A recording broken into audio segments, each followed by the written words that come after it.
today we talk about how can you this picture in picture on your Webull app. We're going to figure out the solution on how you can do that on your app. So you just follow this ways, then it's going to work with you. All you have to do, you just go down here, you click here on menu down here, just click on it. Then it's going to take you to your profile. It's going to show for you like this.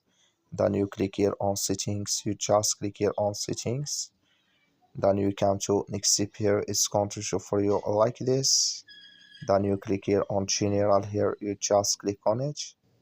You come to next step here, it's going to show for you like this. You come here to picture in picture, click in this sign or this color. Like you see color, it's gone, that's main picture in picture, it's disabled with us now.